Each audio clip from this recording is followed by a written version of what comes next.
Hello, thank you for joining the South Carolina Department of Consumer Affairs for our Wednesday webinar. Today, we're going to be talking about scams targeting service members, their family members, and veterans. We're doing this because July is Military Consumer Month.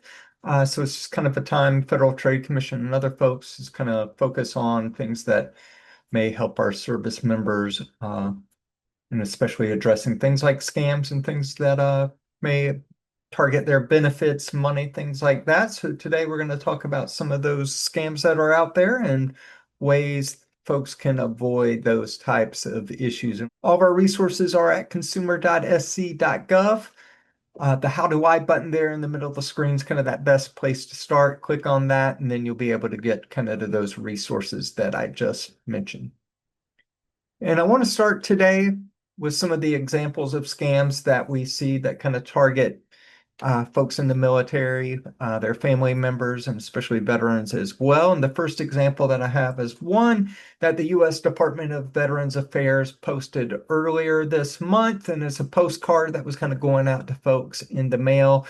Basically, it's a fake veteran saving program, and it promises bigger payments and extra benefits for folks. They want to really stress that these postcards are not coming from Veterans Affairs. It's obviously a scam aiming to steal information, probably things like Social Security numbers, bank details, those types of things. So they're really encouraging folks not to call those numbers. And as you can see, this one was specifically targeting folks in South Carolina, calling it the South Carolina Veterans Savings, have an 803 phone number, which of course is that kind of Midlands area here in Columbia and some of the surrounding areas. But again, the VA says this is not something that they've sent out, and they've got a whole list of things folks should do if they've given any kind of that information to them, especially direct deposit information or anything involving some of their benefits. So if you've downloaded the slides, please click that and it will take you right to the Veterans Affairs website where they have a news release outlining a lot of this information. And they've also posted it on their Facebook as well. So you can take a look at those warnings on their Facebook along with that. And speaking of Facebook, I kind of put this on here as a warning from Fort Jackson, and they've had this posted or pinned rather onto their Facebook page for a couple of years now. And it's just kind of a warning, and it's a good reminder for all of us on social media, just kind of pay attention to what we're clicking and who we're interacting with. But they've experienced Fort Jackson. They've experienced issues with scammers kind of lurking in those comment sections, trying to trick people into clicking different types of links. And a lot of times they're asking for payments for things that, you probably don't necessarily have to pay for. So they're really encouraging followers on Fort Jackson's page not to click any of those links if they're being, posted by somebody other than the official Fort Jackson account. And again, a lot of times you can look for that little blue check mark there, especially with those big websites like that or big accounts like that. But Fort Jackson, again, reminding folks they're never going to ask for personal information or charge you to view a live stream or other kind of content. So again, just kind of keep that in mind, especially websites, Facebook, social media accounts that are larger accounts and get a lot of traction. A lot of times those scammers and bots kind of hang out in those comment sections and will post all kinds of dangerous links that you want to avoid. And I'm going to try to play this video here for you in just a second. It's a warning that comes from the Federal Trade Commission, and they're warning about different bank scams that are out there that are targeting service members. So we're going to try to see if this will play out for you, and hopefully you'll be able to hear it and hear this warning from them. I'm Commissioner Mark Metter with the FTC. Military service members sacrifice a lot to protect our country, but all too often, scammers try to steal their hard-earned savings. You might get a call that looks like it's from USAA or Navy Federal Credit Union, for example. They say there's fraud in your account and tell you to confirm your bank account number, username, or password. But no real bank or credit union will ever call and ask for that information. Only scammers will. So protect yourself and your family. Sign up for updates from militaryconsumer.gov. All right. And I would encourage you to sign up for those updates from militaryconsumer.gov. We've got a great deal of information for this presentation from them, and I'm going to talk a little bit more in depth about some of those bank scams in just a moment here. So as we get moving, I kind of want to just get into spoofing. And of course, it's a way scammers trick all of us, and they're just kind of pretending to be somebody that they're not actually are, and they're doing that for a lot of reasons, mostly, to get us to kind of interact with them. So if you see somebody's name that you think you recognize, you're probably likely to interact with that message. If it's a phone call, email, text message, scammers kind of spoof things in a lot of variety of ways. And one of those is they kind of pretend to be these well-known names. Again, they're trying to get us to interact with them. So maybe a government agency, a charity, business, the list kind of goes on and on. And scammers using those names to kind of play off that trust, right? So if you think you know and trust somebody, you're probably more likely to interact with them, more likely to give them information or, potentially money.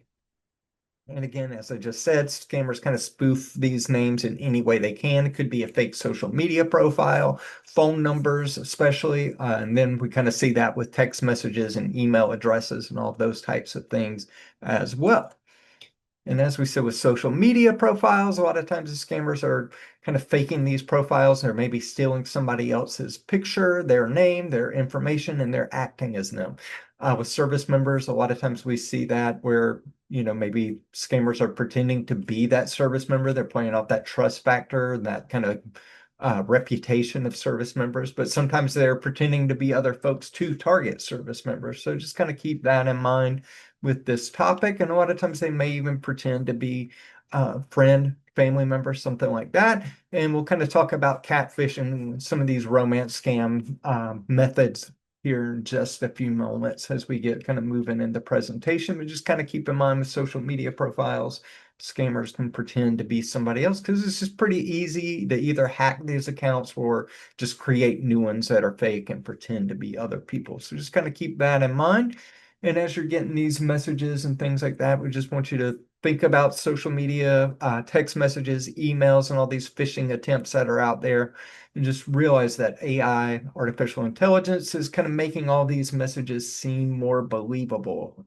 They can create, you know, text and things in a different language that maybe they've never spoken, these scammers, and they're able to use artificial intelligence to really create these convincing messages through those methods. So just kind of keep that in mind and watch out for these act now or else messages. Scammers kind of use that to scare us into clicking on things. We're getting kind of worked up to think that we have to confirm login information, maybe verify banking information, personal details, things like that. So just kind of anytime somebody's giving you those act now or else messages, that's one of those times to kind of put up that red flag, kind of have that radar going that something may not be right and it could be a scam. And a lot of times scammers may even have some personal information about you or some kind of details about you that make them believable. And sometimes they'll, have that information from maybe a security breach or maybe they found information on a public website, something like that. But they gather kind of a little bit of details about us and they use those details to kind of make their scam seem believable and get you to be more likely to interact with them. So just kind of keep that in mind. And of course, we've got our little defense here. So, don't reply to those messages that are asking for personal or financial information. If you can't verify 100% that is that actual person messaging you, you don't want to reply to those messages. You don't want to click on any of the attachments or any of the links that may be them. And you don't want to call or text any of those phone numbers back because you're just pretty much telling those scammers you're an active phone and that you're somebody who's going to interact with them. So, even if you don't fall victim to this scam, they're going to probably target you to other scams or potentially even sell information about your phone number to other scammers who can then target you, even more so. So then your phone's going to be blowing up even more with text messages and phone calls. So just kind of keep that in mind. I always tell folks too, you want to use those phone numbers, websites, links, things that you know are legitimate. Apps are a good way to know that they're legitimate. So if somebody's pretending to be your bank, you can just open up that phone app that you use all the time, use that information in there to kind of interact with that company and it's verified, it's true. It's the same way that you interact with them probably every time that you use that service. And also just kind of look for those phone numbers, maybe on bills, back of credit cards, debit cards, those types of things, those customer service numbers that are on the back. And that's kind of a way that it's legitimate. You won't have to rely on those messages that you're getting out of the blue. And if you've been on our presentations before, you've heard us talk about these red flags, but I want to get into them before we kind of get into our examples. And we just do this because we know these red flags are the same for every type of scam. And they usually pretend to be somebody you know, somebody you recognize, somebody you trust. And they do that to kind of get your attention, get you to start that interaction process. So if it's somebody that you recognize, you're probably more likely to answer that phone call or reply to that text message. Then they're going to tell you there's a problem or there's a prize. So it may be an issue with a bank. It may be an issue where, you think you're going to get additional benefits, like the example we just showed them a few minutes ago. So again, they kind of do this to get us worked up. We think something either really good or something really bad's going to happen. And once those emotions get going, we're probably not thinking things through quite as well as we normally would. And then they turn up that pressure, try to get us to act now or else again. So then they kind of start turning on that pressure. You have to make a decision right now, or something bad's going to happen to you if you don't. So anytime that the pressure really starts to turn up with these scammers, that's kind of that warning sign, and realize that, legitimate companies and legitimate things aren't usually going to give you a quick deadline where you have to act immediately or something bad's going to happen. You usually have, a little bit of deadline on any of those types of things. But then scammers ask you to pay in a very specific way. That's usually cryptocurrency, gift cards, prepaid debit cards, maybe some of the money transfer apps that are out there, but they do that because they know once you send that money over, it can be hard to stop those transactions, and that money is as good as gone once you hit send on it. So really kind of think about that. If somebody's asking you to pay in an unusual way, that's not the normal process for that. That's kind of that giant red flag. And especially right now, cryptocurrency ATMs are one of those big things that scammers are using. So they'll try to send you to a cryptocurrency ATM to kind of send them a payment for something. So I'd encourage you, if you're getting those types of requests, know that that's a red flag and there's a pretty good sign that something is wrong. So now I kind of want to get into some of those examples that we've talked about a little bit here. And the first one I'm going to start with is just kind of surviving family member scams. So these are those times where maybe somebody's passed away and then scammers kind of monitor all of those different websites, different newspapers, things like that. And they target those family members who are in a state of grief, and that grief can kind of open them up for those scams, kind of make them where they're not able to kind of think things through clearly, possibly, and makes them kind of susceptible to manipulation and those types of things. So again, kind of in this situation, we're talking about scammers who target family members shortly after a veteran's death, and they may even reach out through maybe social media, email, text messages, phone, any of those types of communication methods. Of course, sometimes they're kind of monitoring the obituary, so they'll kind of look for those family members who are kind of listed as surviving family, and they'll kind of start sending messages out to them any way that they can find a way to communicate with them. So just kind of keep that in mind. In some cases, these scammers may even claim to be a authority figure in the military, or maybe some kind of shared experience with that veteran. So again, if that person is no longer with us, they're not able to kind of collaborate some of these stories that this scammer may be kind of relaying. So just kind of keep that in mind too. And then, of course, those high pressure tactics come up. They're trying to force those family members to make quick decisions. And a lot of times it may be something kind of targeting benefits, any of those types of things as well. So again, remember, if somebody's turning up those high pressure situations where you have to make a decision immediately, that's kind of that warning sign to watch out for. And kind of the way we can kind of defend ourselves against these types of things, simply kind of knowing what these entitlements may be for some of these service members, and having those conversations with family members as well. So just kind of know these things in advance, kind of consider what military will cover with burial, military honors, headstones, urns, those types of things. And of course, VA can also help kind of figure out a lot of this. And I believe I've got some links here in a second that will kind of help you go through that and kind of understand these processes a little bit more. But then just kind of remember too, you never want to share personal information with those unverified individuals or organizations. So if it's somebody that you're not very familiar with, you don't know how those communications normally play out with those folks, just kind of take a step back and do a lot of research in this back end here. And then, of course, you want to use these advanced preparation services. I know that's kind of a difficult thing to think about and to kind of plan ahead for a lot of times, but anything you can kind of do ahead of these types of situations, you'll be better prepared, better protecting family members from potentially falling victims of these types of things. And of course, you never want to pay for any of these services that the VA is going to offer for free. So really, again, it's kind of understanding what those benefits and entitlements are and how those processes work ahead of time.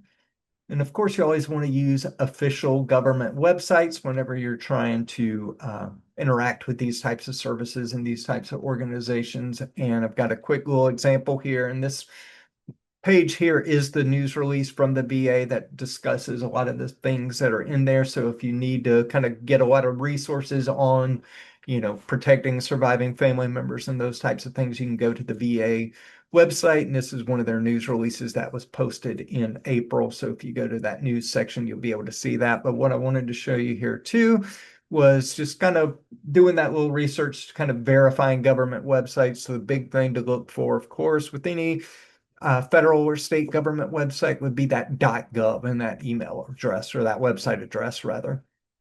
So you'll see news.va.gov in this example here. So that kind of shows us that it's a government website, but with federal websites, you'll also see the American flag there with that message that it's an official United States government site. So if you're not seeing those, you're not dealing with a federal website. And again, I just kind of encourage you, if you downloaded the slides, that will be helpful. They should be in the chat section here, and you can click this picture and it will take you to that information on the VA's website about these scams that might target surviving family members.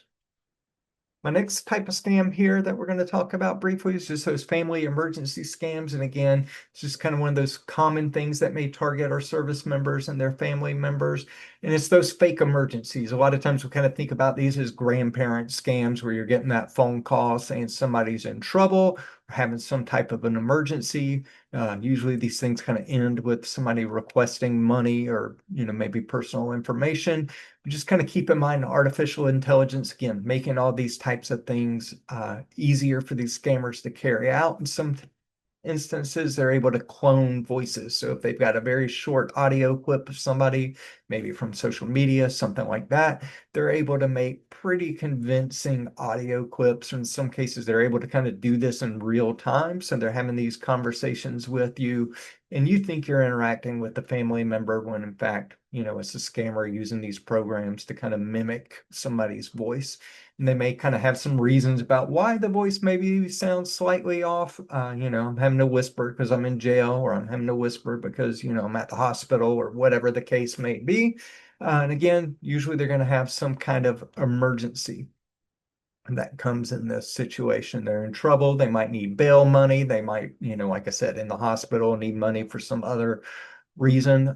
So just kind of keep this in mind. That's always kind of the main thing with this. And then they're going to play on your emotions.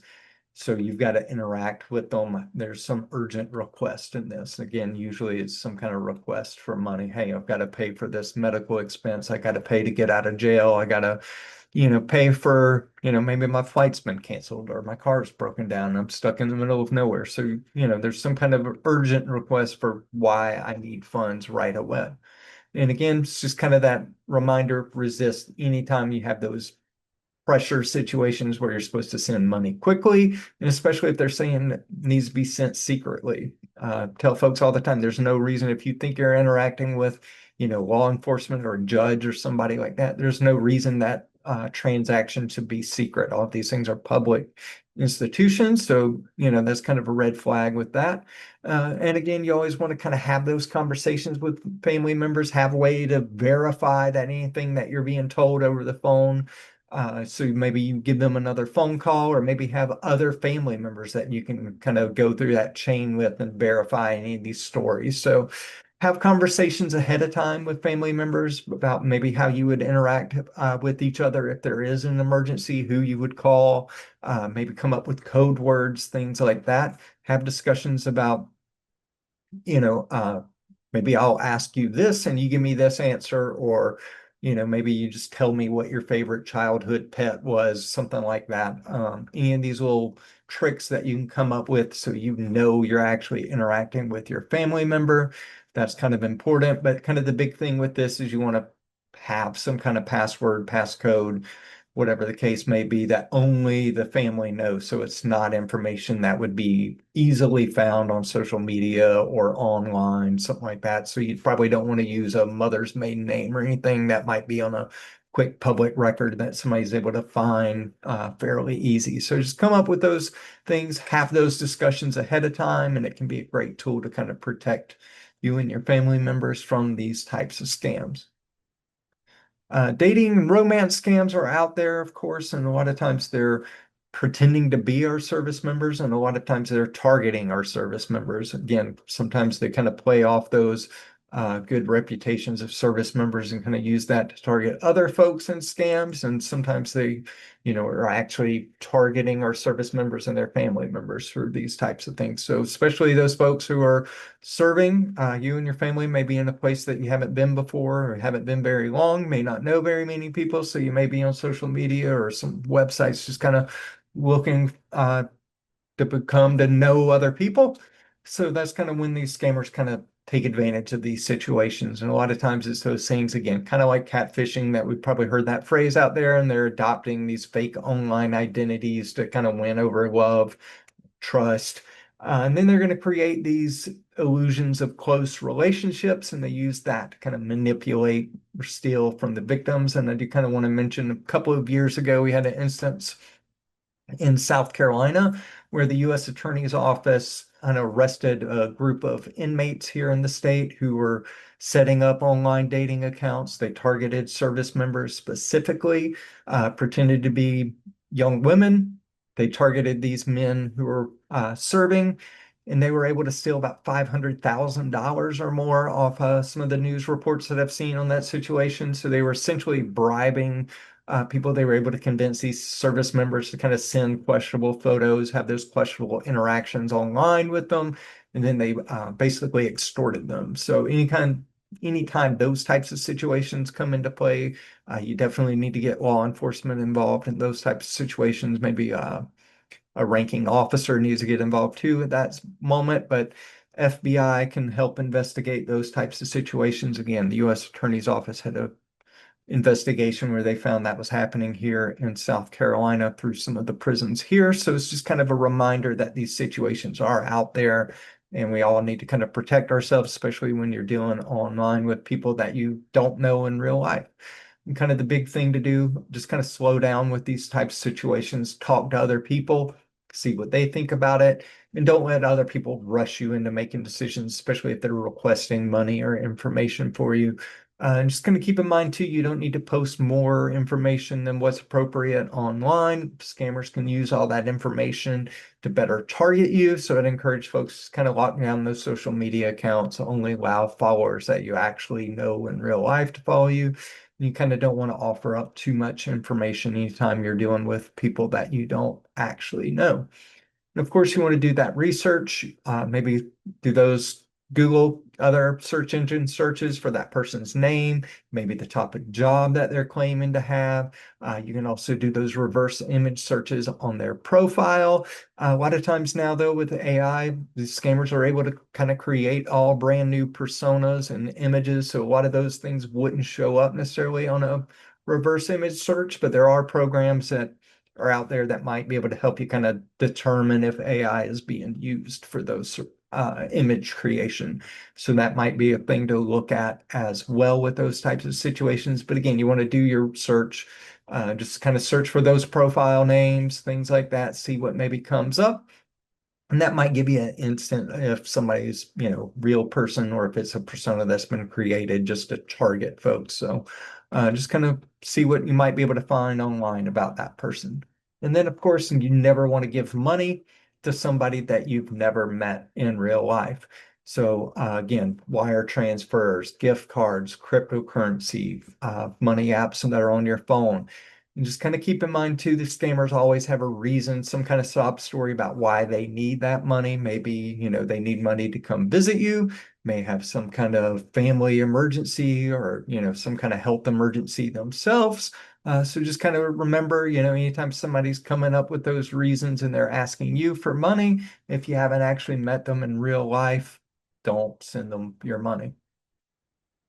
Our next type of scam, and we kind of mentioned it at the very start with these bank impersonators. And again, a lot of times they're pretending to be those bank credit unions that have that military customer base. So usually, USAA, Navy Federal Credit Union, any of those others that are out there. But again, they're kind of targeting those service members, and then they're probably sending you some type of phone call, some kind of message saying they're suspicious or unauthorized activity on your account. They'll claim to need your social security number, maybe that bank account, credit card, debit card numbers, any of those types of financial information that's out there kind of tied to your account. And they may even claim that your money's at risk. A lot of times we hear this with those cryptocurrency ATM scams. And basically, scammers are telling you, hey, something's wrong with your account. Maybe a hacker's now got access to it. The only way you can protect this money is to take it out of your account and put it into a cryptocurrency ATM. And I tell folks all the time, your bank is not going to tell you to take your money out of their bank. They want your money in their bank. So just kind of keep that in mind. They're definitely not going to tell you to go send it to a cryptocurrency ATM. So anytime somebody's telling you to take money out of your bank, put it into a cryptocurrency ATM, that's a scam. Just kind of take that step back, know that it's a scam, and contact that bank through your legitimate ways, probably through the app or, again, those numbers on the back of your cards. And just kind of realize too, you don't need to trust caller ID, email, those types of things as well. Scammers can impersonate these types of communications. So just keep that in mind and know that they're going to not going to contact you out of the blue and ask for those personal information details or your financial information. They're not going to ask for those passcodes to be able to sign into your account. So just kind of keep that in mind. If you're getting messages out of the blue, you don't want to call those numbers that are listed in them, and you don't want to call any of those links. So again, if you're worried about any of those types of things, you want to use those websites, those apps that you know are trusted. So probably got them already on a bank statement or something like that. So use those. Don't use the message that are or use the links that are in those messages you're getting. And again, phone numbers on the back of your debit card or your credit card are a great way to interact with those companies. Use that app that you probably use, every week or every month to look at your finances anyways. One of the other things scammers will do is kind of pretend to be the Defense Finance and Accounting Service, or DFAS. Well, sometimes they'll say, there's some kind of issue with the payment with you. So they'll either say you're underpaid, maybe overpaid, and then they're going to say you need to send that money back to them in order to kind of fix things out. So just kind of keep that in mind. A lot of times they may demand information about you. They're going to demand your name, rank, confirmation, maybe. They're going to want some kind of information about a payroll deposit through the MyPay system. Just kind of keep that in mind. And again, these scammers come up with a lot of different things. They're going to pretend that you need to wire that money back to them in order to correct this incorrect deposit that they've done, supposedly. And then they're going to turn up the pressure, and they may even have multiple people involved. So you might be getting multiple phone calls about, this made up situation that they've come up with. And again, they're going to apply pressure. So one person may pretend to be working for DFAS, another person may pretend to be an investigator. They may have, another series of couple of people too as well. And they're really going to kind of play on that kind of fear factor with that. And some of these cases may even kind of take advantage of the military's rank system and authority with that. So, they may pretend to be a higher ranking officer and start trying to give orders with that. And they kind of do this, especially with people newer to the military.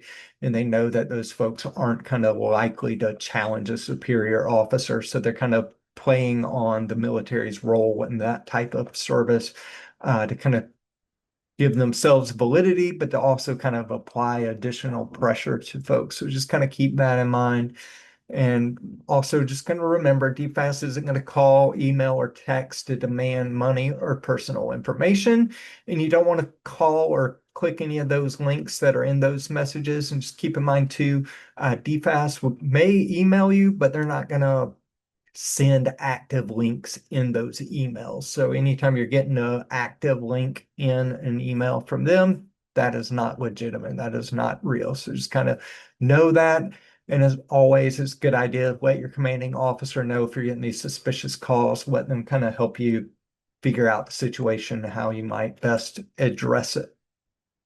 And we've got the phone numbers and stuff there too for their customer support that can kind of help figure out any of those situations. And I've got the active link for their online customer service in there as well. So if you've got the slides, you can download that and it will also help you out. But you've probably got that information already if you're using the service, but we encourage you to just kind of know those normal protocols for that, and that will help you out.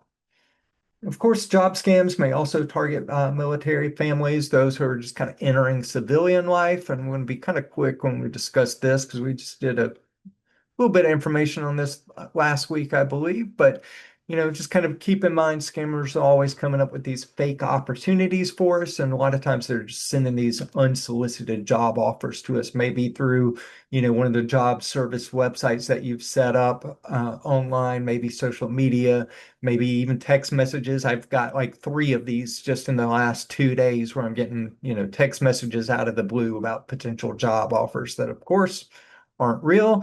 And a lot of times they're claiming they can pay a good bit of money for something that's very simple to do. So, it's those things, hey, you can make $800 in a day by, sending 5 emails or something. It's just something that's a little too simple for the amount of money that they're going to offer you. And sometimes some of these scams also kind of have complicated payment structures that may involve cryptocurrency payments or maybe something that you have to pay to unlock job opportunities, something like that.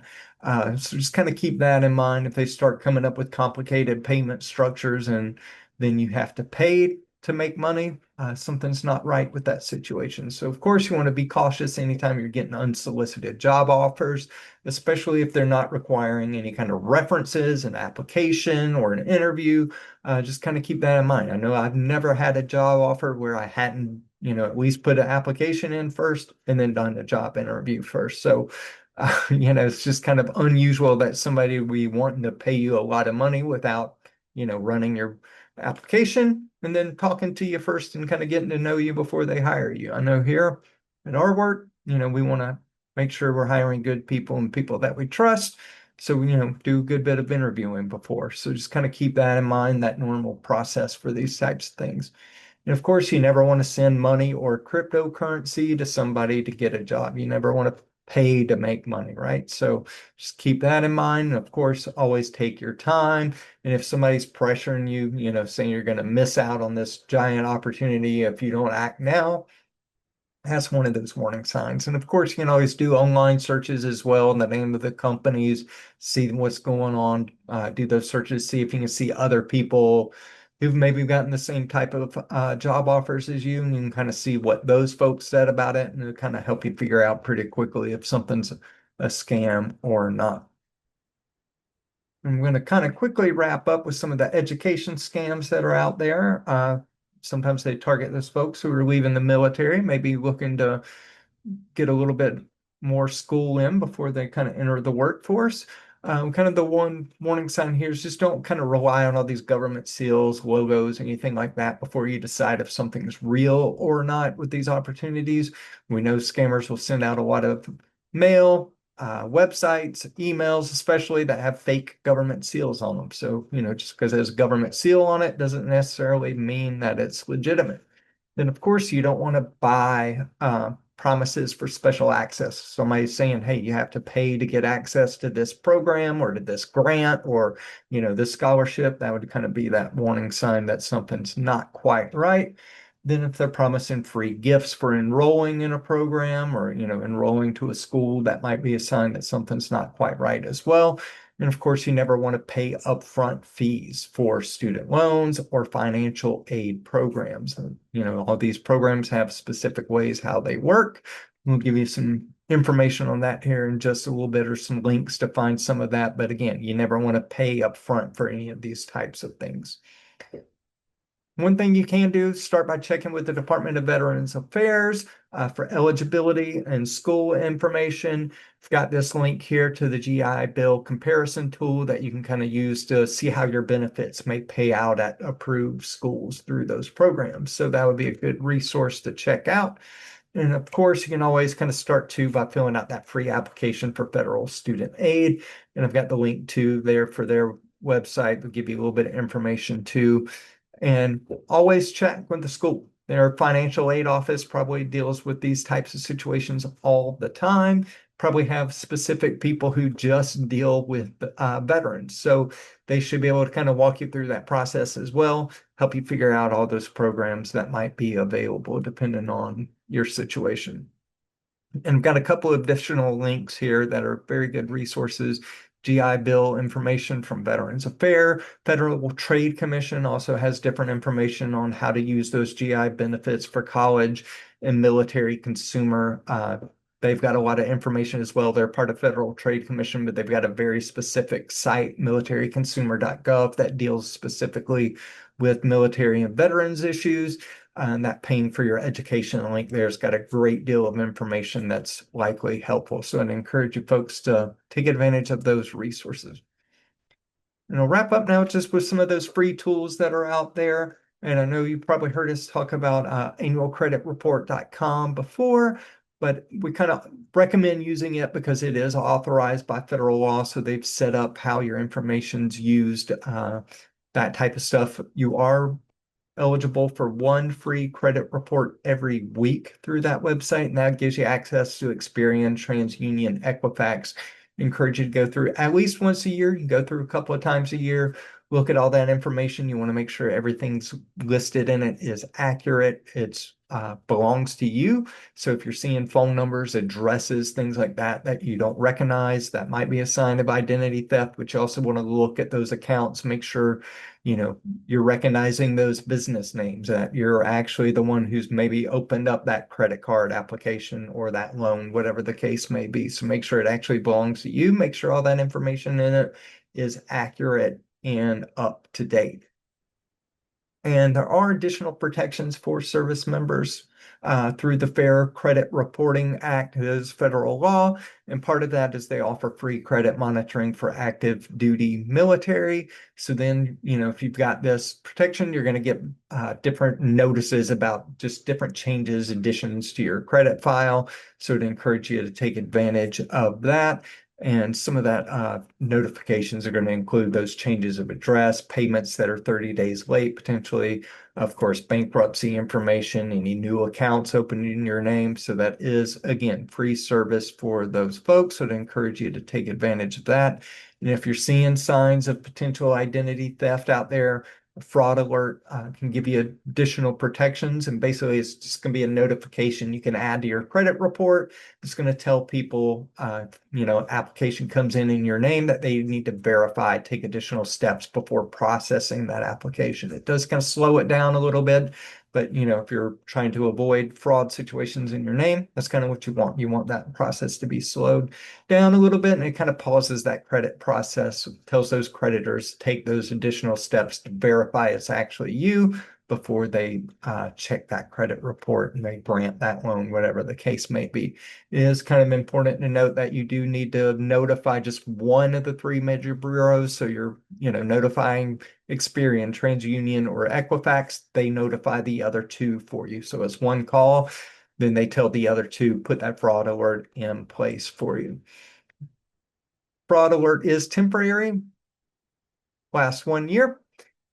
You can add that anytime, any reason, renew it whenever you want, as many times as you want. Again, there is additional active duty fraud alert, and it's going to protect you if you're away on assignment, something like that. It lasts 1 year unless you've removed it earlier. And then there are extended fraud alerts that will last 7 years, and that's kind of designed for those victims of identity theft, credit card fraud, those types of things. You do have to have an identity theft report filed with law enforcement.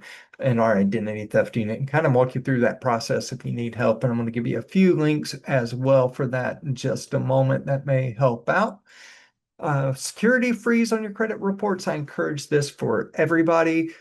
You do have to call Experian, TransUnion, or Equifax, or you can go to their websites. It's free to place it. It's also free to lift it. So you put that freeze in place and stop people from being able to access your credit report. So it stops those new lines of credit from being created in your name. So nobody's going to be able to open up a loan, open up a new credit card in your name if you've placed the security freeze. So I encourage anybody to do that. Again, it is free. You contact Experian, TransUnion, Equifax. If you do it through their websites, it's pretty instantaneous. It's easy to do. Whenever you need to put in those applications, you can thaw that freeze for that period of time. Their websites will let you say, hey, I want to thaw this for a week. I know I'm going to have to get a car loan, whatever the case may be. Then you can put that freeze back in place at the end of that week. You can kind of set that time on their websites. It's very easy to do. But again, you do have to contact each of the three major credit bureaus, put that freeze in place. Then you contact them again whenever you need to lift or thaw that freeze. And again, it's free. It can help you protect that information from other people being able to use those details to open accounts in your name.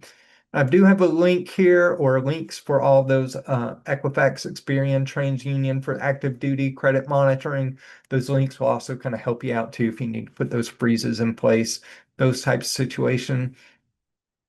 Consumer Financial Protection Bureau, they have information on their website about credit reports and military service. So that's a great resource to take advantage of. I'd encourage you to go to that page and take a look at that. It's got a lot of information in there. Got another link here for VSafe, and it got a lot of information on it for veterans, service members, family, just information on fraud evasion. And they've got a whole wealth of resources on there about the different types of scams and identity theft that are out there. So I'd encourage folks to take advantage of that. And then, as I mentioned a little bit earlier, militaryconsumer.gov is part of the Federal Trade Commission. That website's got a blog on it where they go into a lot of information about different scams that are out there and different things targeting service members. So to encourage folks to take advantage of that resource as well. And if you're in South Carolina or South Carolina resident, you're a victim of identity theft or scam, you can report it to our agency. We've got our phone number there. Consumer.sc.gov is also the easy way to go. And again, click that little how do I button. You can put scam or identity theft and report those situations to us. And I encourage folks to report scams, even if you didn't fall victim to that scam. Just kind of helps us know what's going on across the state and the different ways scammers may be targeting folks. And then we can use that information in presentations like this to hopefully help other folks out from becoming a victim. So I'd encourage you to do that as well. Here's some of our upcoming Wednesday webinars that we have scheduled. Next week, we're going to be talking about security breaches and what you need to do if you're getting any of those notifications in the mail or email, whatever the case may be. So information you can kind of use to protect yourself if you're getting those security breach notices. Wednesday, July 15th, we'll be talking about the Landlord-Tenant Act. So if you're, a renter, you may be interested in this, just kind of learning some of those protections you have under the law and kind of also what your responsibilities are. A lot of times we kind of forget that we have responsibilities too as renters and that tenant. There's certain things that we're supposed to do as well. So that would be, information that may be useful for you. And then on July 22nd, we'll do our legislative updates. So we'll talk about different laws that have gone through the State House and different impacts on consumer rights, those types of things. And then on July 29th, we're going to discuss filing a complaint with SCDCA. So we'll go through some of the information about complaints filed with our agency so far this year, and just information that might be useful for you as you're maybe considering filing a complaint, or if you think that's a useful process for you. And again, that's going to be July 29th. And we do all of our Wednesday webinars at 10:30 a.m. each week. And I haven't noticed any questions yet pop up in the question box, but I'm going to share my email address and my phone number. And again, if you didn't download those slides, they're in the chat button there. So if you click that, you'll be able to download those slides and get access to some of those links that we shared. And I'm going to wait just a moment here before we get moving. But if anything comes up and you need to shoot me an email or a call, I am happy to help and assist in any way we can. And again, I encourage you to go to militaryconsumer.gov. They have a great deal of resources that might be helpful for you. And we thankful that you joined us today. And we will see you again next time. Thank you.